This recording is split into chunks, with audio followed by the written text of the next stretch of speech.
ক'বলগীয়া একো নাই, ভগৱন্তৰ লীলা।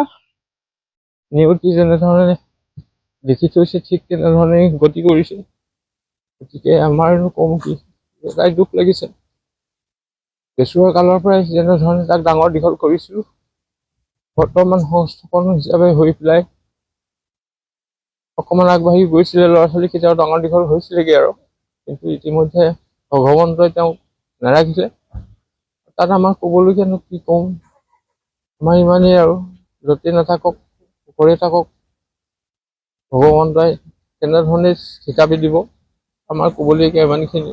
আমাৰ গোটেই পৰিয়ালটোৰ কাৰণে এইটো এটা আমাৰ কাৰণে বহুত ডাঙৰ এটা, যিহেতু আমাৰ দুৰ্লভ বাবা, আমি তাক আমাৰ বাবাৰ খুৰা তাক সৰুৰ পৰা মানে মাক নাছিল, সৰুৰ পৰা মানে ছাগলী গাখীৰ খুৱাই আচলতে তাক ডাঙৰ দীঘল কৰিলোঁ।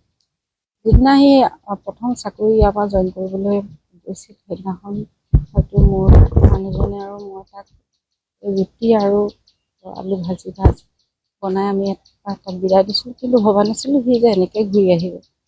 গতিকে আজি এইটো যিটো চিটুৱেশ্যন হৈছে আমাৰ কাৰণে, সেইটো আমি কাহানি পাহৰিব নোৱাৰিম। আৰু আচলতে বোকাখাটত তেওঁলোকে অস্থায়ীভাৱে এই ঘৰ সাজি লৈছিল। অৰিজিনেল ঘৰ ইয়াতে, ইয়াৰ পৰা এইখন ঘৰতে তাৰ জন্ম। গতিকে আমাৰ কাৰণে এইটো বহুত ডাঙৰ এটা আঘাত গোটেই পৰিয়ালৰ কাৰণে। আৰু ক'বলৈ একো আমাৰ